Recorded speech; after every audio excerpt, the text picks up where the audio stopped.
Okay, you can't go on a trip like this without a really warm glove, or you're just not going to be going on the trip. You'll be turning around and going home. This is Tourmaster's Winter Elite Glove. It's their warmest winter glove. The way I like to buy winter gloves is oversized. There's nothing worse than hour after hour holding a throttle and having fingers that are slightly too short pulling against you, driving you nuts. Also, if the fingers are too tight, they're not as warm. There's no air pocket between the insulation. In this case, the insulation is by Thinsulate called Light Loft. So we buy cold weather gloves oversized slightly. It adds to the comfort, and usually it's warmer because you can have an air pocket in there instead of pushing on everything. So these gloves are made out of goat skin and sheepskin leather. This is a new glove. They are extremely flexible. There's no break-in. It's a lot like a deerskin glove, the feel of it. Nice soft feel, extremely pliable. Now what Tourmaster has done, and I'm no newcomer to gloves, I've designed gloves before, is we have reinforced across here, which is where the throttle is. We have padding down here, but it is below the palm where you push on the bar, so it's not an issue.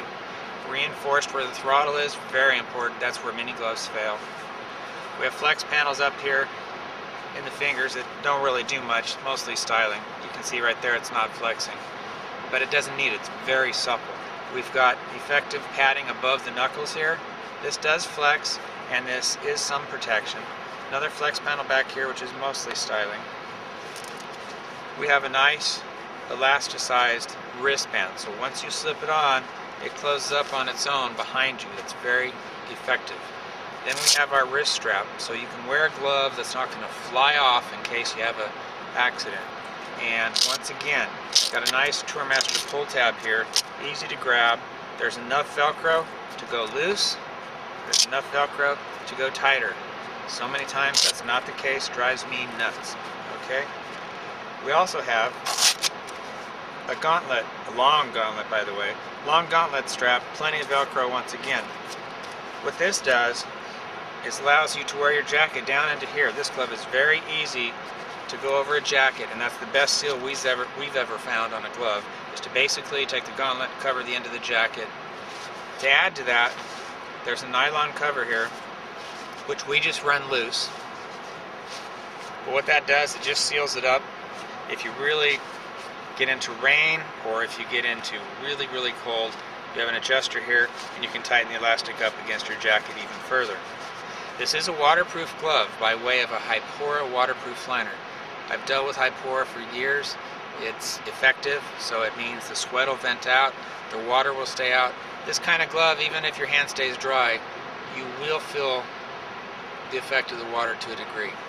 It will feel like your hand's wet, though it's not. That's long term in the water.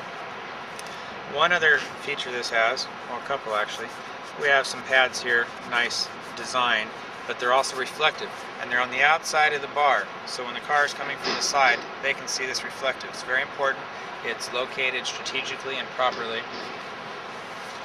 Nice, I used to call it tricot, but a nice soft lining, feels very good going on. Another unique feature Tourmaster had in what was called their Grand Tour Elite glove that I was very familiar with from years ago. It's called the polar cover. You take this off, and you can, it's a split finger design, so you have some dexterity of the controls. Suede panels here. And you take the side, stick the glove in, and you have a split finger glove covered with an added degree of nylon. And this nylon should be waterproof. Maybe not for long periods of time, but it's waterproof, and it's certainly windproof. So what it does is, you're getting cold, you're freezing, you take this cover out, you put it over the glove, it adds waterproofness, it adds to it, and it also adds warmth to the glove. Coming out on the coast around Mendocino in the fog, watching for deer, hour after hour, I was cold. I didn't feel like pulling out all the electrics. Everything was packed way hard to get to, wanted to get to my destination. What I did is I pulled out the polar cover, put it on, got a little bit of added degree of warmth.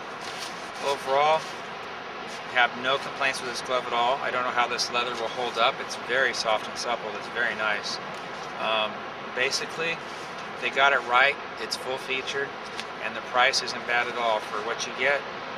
It's a very nice glove. It's not tremendously warm, but that is for a number of reasons. One is which insulation on gloves like this is on the top and on the bottom, and that leaves areas on the sides of the fingers that eventually the glove doesn't feel as warm and it feels a little cooler. When you go what's called full wrap with insulation, which they do on snowmobile gloves, it makes the glove much warmer. I mean, the warmest gloves are full wrap. The problem is, once you do that, you lose dexterity. The fingers don't bend easy. You don't have a very good feel of the controls. And on a motorcycle, normally not a good thing. It's better to stay like this. Full wrap is just too much for a motorcycle because you lose your feel for the control. So this is the way to do it. Once again, that's the Tourmaster Winter Elite glove, and we like it a lot. It's a really good glove.